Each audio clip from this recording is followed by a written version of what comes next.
সবাইকে technique easy এডুকেশনের পক্ষ থেকে আন্তরিক শুভেচ্ছা ও অভিনন্দন। নবম শ্রেণীর নতুন কারিকুলামের বিজ্ঞান বইয়ের এই পর্বগুলোতে তোমাদেরকে আমন্ত্রণ জানাচ্ছি। এই পর্বগুলোতে আমরা বিজ্ঞান বইয়ের বিভিন্ন অধ্যায়ের মেইন বইয়ে যে টপিকসগুলো আছে সেই টপিকসগুলো যতটা সহজ সম্ভব তোমাদের সামনে উপস্থাপন করার চেষ্টা করা হচ্ছে। আজকের পর্বে আমরা আলোচনা করব নবম শ্রেণীর বিজ্ঞান বইয়ের পদার্থের অবস্থা অধ্যায়, অর্থাৎ চতুর্থ অধ্যায় নিয়ে আমরা আলোচনা করব। তো এইখানে আমাদের কি কি বিষয় আলোচনা করা আছে? এখানে আছে পদার্থের তিনটি অবস্থা, অর্থাৎ কঠিন, তরল, বায়বীয়। এই তিনটি অবস্থার কথা আমরা আলোচনা করব। কণার গতিতত্ত্ব নিয়ে আলোচনা করব, ব্যাপন এবং নিঃসরণ নিয়ে আলোচনা করব, এবং মোমবাতির জ্বলন এবং মোমের তিনটি অবস্থা নিয়ে আমরা আলোচনা করব, এবং শেষে গলন ও স্ফুটন, পাতন ও ঊর্ধ্বপাতন, এই টপিকসটা নিয়েও আমরা আলোচনা করব। তো প্রথমে আমরা কণার গতিতত্ত্ব নিয়ে কথা বলি। কণার গতিতত্ত্ব এটা আমরা যখন প্রথম অধ্যায় দ্বিতীয় অধ্যায় সেখানে পড়ে এসেছিলাম, সেখানে এই কণার গতিতত্ত্ব নিয়ে আমরা কিন্তু কিছুটা আলোচনা করেছি। এখানে আরেকটু বিস্তারিত আলোচনা করব। খেয়াল করো কণার গতিতত্ত্ব নিয়ে কি বলা আছে। আমরা কণার গতিতত্ত্বের প্রথমে ডেফিনিশনটা একটু দেখে নিই। ডেফিনিশনটা কি বলা আছে দেখো, কণাগুলোর গতিশক্তি এবং আন্তঃকণা আকর্ষণ শক্তি দিয়ে পদার্থের কঠিন, তরল ও গ্যাসীয় অবস্থা ব্যাখ্যা করা যায়, এবং ব্যাখ্যা করার এই তত্ত্বকে কণার গতিতত্ত্ব বলা হয়। খেয়াল করি আমরা বিষয়গুলো, ইম্পর্টেন্ট জিনিসগুলো কি কি এখানে। কণাগুলোর গতিশক্তি এবং আন্তঃকণা আকর্ষণ শক্তি দিয়ে, কণাগুলোর গতিশক্তি কি? কণাগুলোর কম্পন বা ছোটাছুটি, এই ছোটাছুটিটা হচ্ছে গতিশক্তি। এবং আন্তঃকণা আকর্ষণ শক্তি, অর্থাৎ একটা কণার সাথে আরেকটা কণার অভ্যন্তরীণ যে আকর্ষণ শক্তি, তা দিয়ে আমরা ব্যাখ্যা করতে পারি কোন পদার্থটা কঠিন পদার্থ হবে, কোনটা তরল পদার্থ হবে এবং কোনটা গ্যাসীয় পদার্থ হবে। এই যেই তত্ত্ব দিয়ে আমরা এগুলোকে ব্যাখ্যা করছি সেই তত্ত্বকে বলা হয় কি? কণার গতিতত্ত্ব।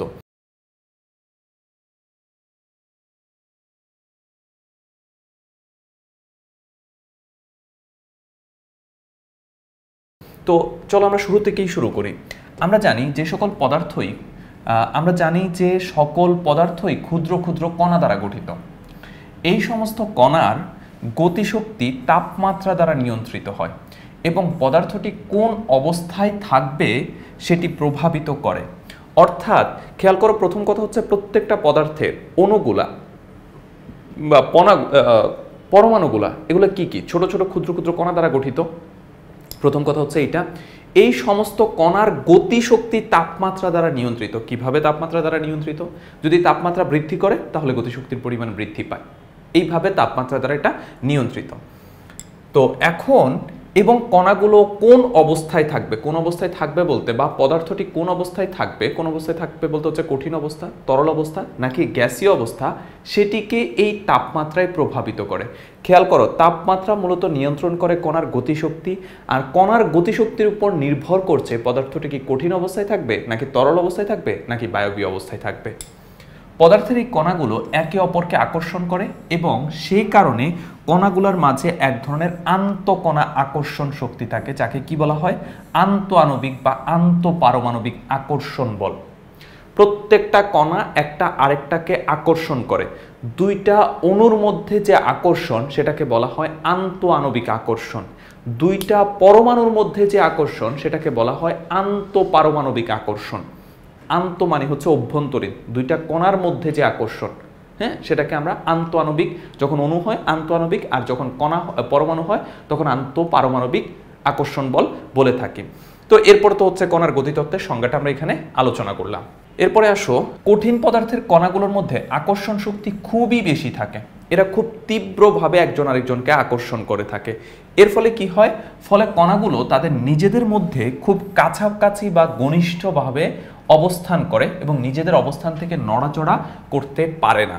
অর্থাৎ কঠিন পদার্থের এই যে অণুগুলা এরকম একজন আরেকজনের সাথে খুব শক্তভাবে বা দৃঢ়ভাবে আটকে থাকে, যার ফলে কি হয়? যার ফলে এরা একজন আরেকজনের থেকে দূরে সরতে পারে না, কারণ তাদের মধ্যে আকর্ষণ বলটা তীব্র হয়। এবং এই কারণে তুমি যদি এইটার উপর হচ্ছে বাহিরে থেকে চাপ প্রয়োগ করো, এটা কিন্তু সংকুচিত হবে না। কারণ কি কণাগুলো নিজেদের মধ্যে খুব কাছাকাছি ঘনিষ্ঠভাবে অবস্থান করে এবং নিজেদের অবস্থান থেকে নড়াচড়া করতে পারে না। যেহেতু ঘনিষ্ঠভাবে অবস্থান করে, একটা আরেকটার সাথে শক্তভাবে লেগে আছে, সেটাকে আমরা বলি কঠিন অবস্থা। এবং যেহেতু নড়াচড়া করতে পারে না, তাই তুমি যতই এটাকে চাপ দাও এটাকে তুমি সংকুচিত করতে পারো না। তুমি একটা পাথরকে সারাদিন চাপ দাও, সারাদিন চাপ প্রয়োগ করলে পাথরটা কি চ্যাপ্টায় যাবে? যাবে না, বরং হচ্ছে যে এটা কী হবে, তুমি বেশি পরিমাণে চাপ প্রয়োগ করলে এটা ফেটে যাবে, ভেঙে যাবে, কিন্তু কখনোই এটা সংকুচিত হবে না। কেন সংকুচিত হচ্ছে না?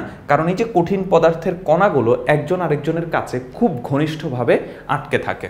যখন কোনো কঠিন পদার্থকে তাপ দেওয়া হয় তখন কণাগুলো তাপ শক্তি গ্রহণ করে কাঁপতে থাকে।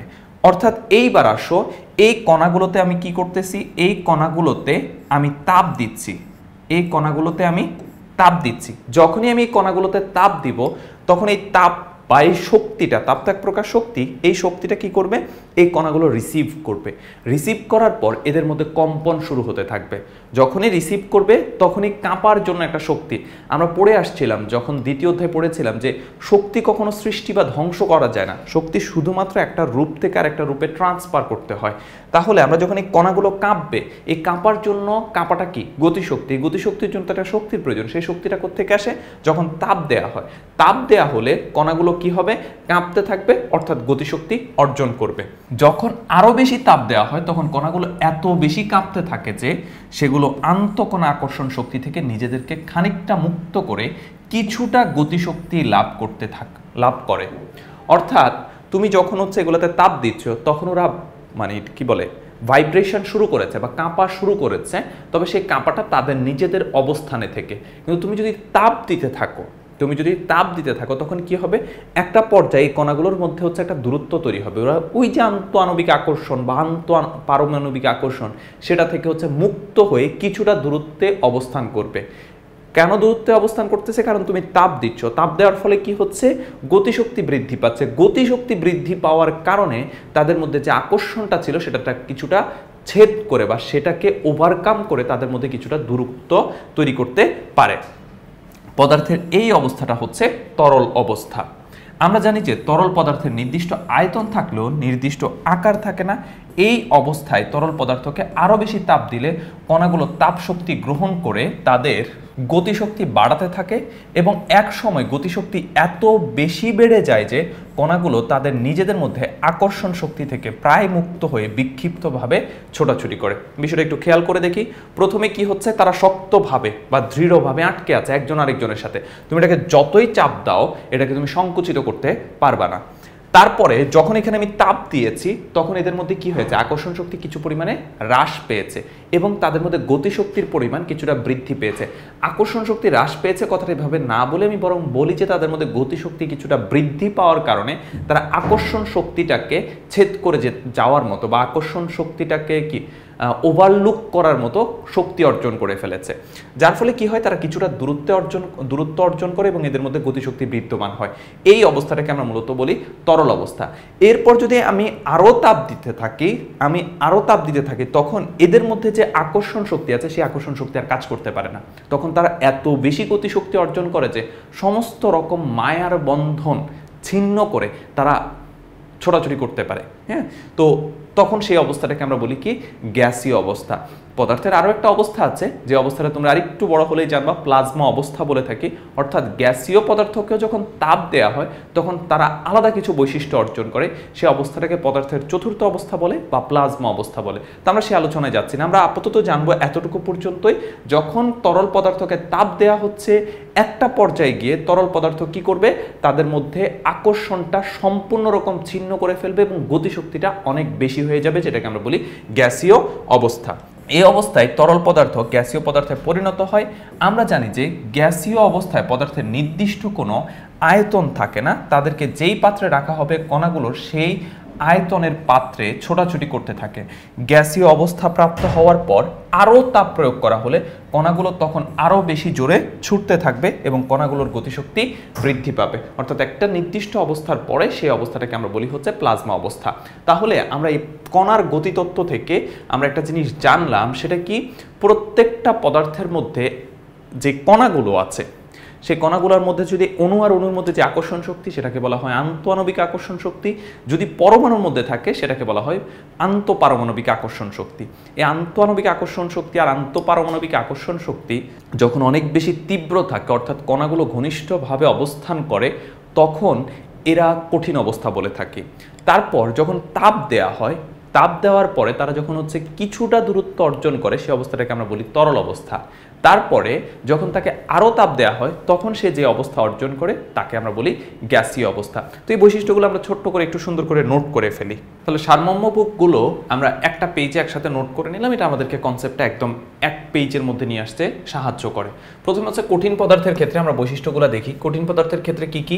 আন্তঃআণবিক বা আন্তঃপারমাণবিক যে আকর্ষণ শক্তি থাকে সেটা খুব তীব্র থাকে। তারপরে কণাগুলো ঘনিষ্ঠভাবে অবস্থান করে, নিজের অবস্থান থেকে নড়াচড়া করতে চায় না।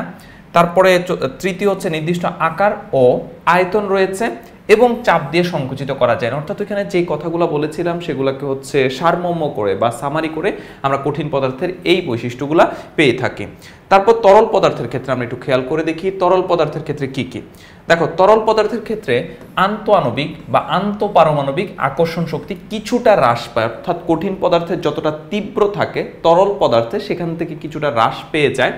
কণাগুলো কিছুটা গতিশক্তি অর্জন করে। অর্থাৎ ওই আন্তঃআণবিক আকর্ষণ, আগে তো তারা খুব কাছাকাছি তীব্র বা নিবিড়ভাবে অবস্থান করত, সেটা কি হয়, যখনই তাপ দেওয়া হয় তখন তারা কিছু পরিমাণে গতিশক্তি অর্জন করে। তারপরে নির্দিষ্ট আকার নেই, আয়তন আছে। অর্থাৎ তরল পদার্থের কিন্তু নির্দিষ্ট আকার নেই, তাকে নির্দিষ্ট আয়তন আছে। তুমি যদি একটা চিকন টেস্ট টিউবের মধ্যে রাখো তখন চিকন টেস্ট টিউবের মধ্যে কিন্তু সে এঁটে যাচ্ছে। তুমি যদি তাকে একটা মোটা বালতির মধ্যে রাখো, মোটা বালতির মধ্যে এঁটে যাচ্ছে। যেখানে ইচ্ছা তুমি রাখতে পারতেছো, তার নির্দিষ্ট কোনো আকার নেই কিন্তু তার নির্দিষ্ট আয়তন আছে। তুমি চিকন টেস্ট টিউবে রাখছো, মোটা বালতিতে রাখছো, নাকি তোমার পেটের ভেতরে রাখছো, যেখানেই রাখো তার আয়তন কিন্তু ফিক্সড থাকতেছে। সুতরাং তার আয়তন আছে, আকার নেই। এবং চাপ দিয়ে আয়তন হ্রাস করা যায় না। কখনোই কিন্তু এমনটা সম্ভব না যে তুমি তরল পদার্থ একটা পাত্রের মধ্যে নিলা, তারপর প্রচণ্ড জোরে চাপ দিলে এটা সংকুচিত হয়ে ছোট হয়ে গেছে, এমনটা কিন্তু হয় না। ঠিক আছে, হাওয়াই মিঠাইয়ের মতো চুপসে যায় না। সেটা যতটুকু আয়তনের আছে ততটুকুই আয়তনের থাকে, আয়তন চাপ দিয়ে হ্রাস করা যায় না। এরপরে আসো গ্যাসীয় পদার্থের ক্ষেত্রে। গ্যাসীয় পদার্থের ক্ষেত্রে কি আন্তঃআণবিক বা আন্তঃপারমাণবিক আকর্ষণ শক্তি নেই বললেই চলে। অর্থাৎ তারা মুক্ত হয়ে যায়। ওই যে তোমাদেরকে বলেছিলাম যে সমস্ত মায়ার বন্ধনের ঊর্ধ্বে চলে যায়, তখনই তাকে আমরা বলি গ্যাসীয় অবস্থা। তারপরে তার নির্দিষ্ট আকার বা আয়তন নেই, মানে এটা কি বলে, লাজ লজ্জা কিছুই নেই, যেখানে রাখা হয় সেখানে এসে জায়গা দখল করে বসে থাকে। আর সর্বশেষ কি, চাপ দিয়ে সংকুচিত করা যায়। অর্থাৎ ওই যে আমরা সিএনজি গ্যাস জানি না, সিএনজি হচ্ছে কি, কম্প্রেসড ন্যাচারাল গ্যাস। অর্থাৎ চাপ দিয়ে সংকুচিত করে যে গ্যাসটা আমাদেরকে সিলিন্ডারে ভরে বিক্রি করা হয় সেটাই হচ্ছে সিএনজি। তো এখন তোমরা আবার জানো যে সিএনজি মানে ওই চেঞ্জ, হ্যাঁ, যে তুই অনেক সিএনজি হয়ে গেছিস, বুঝাও তোমরা হচ্ছে চেঞ্জ হয়ে গেছো। তো আসলে সিএনজি বলতে চেঞ্জ না, সিএনজি বলতে কম্পোজড ন্যাচারাল গ্যাস, এরকমটা বোঝানো হয়। তো এটাকে চাপ দিয়ে কি করা যায়, সংকুচিত করা যায়। তাহলে এটাই আমরা দেখলাম যে কঠিন, তরল, গ্যাসীয় পদার্থের যে বৈশিষ্ট্যগুলো সেগুলোকে আমরা কি করেছি, আমরা সুন্দর করে একটা পৃষ্ঠায় নোট করেছি। এটা হচ্ছে আমাদেরকে এই টপিকসগুলো বুঝতে অনেক বেশি সহযোগিতা বা হেল্প করবে এবং তোমরা চাইলে নিজেরাও খাতার মধ্যে একটু নোট করে নিতে পারো। তাহলে এই ছিল কণার গতিতত্ত্ব নিয়ে আলোচনা। এর মাঝেও যদি তোমাদের কোনো প্রশ্ন থেকে থাকে, আমি যতটুকু সম্ভব বিস্তারিত আলোচনা করার চেষ্টা করেছি। যদি কোনো প্রশ্ন থেকে থাকে সেটা অবশ্যই তোমরা কমেন্ট বক্সে জানাবে। আর আমরা পরবর্তী পর্বে ব্যাপন নিয়ে আলোচনা করব, যতটুকু সম্ভব বিস্তারিত আলোচনা করব। অবশ্যই তোমরা পরবর্তী পর্ব দেখবে। পরবর্তী পর্বের আমন্ত্রণ জানিয়ে এই পর্ব থেকে বিদায় নিচ্ছি।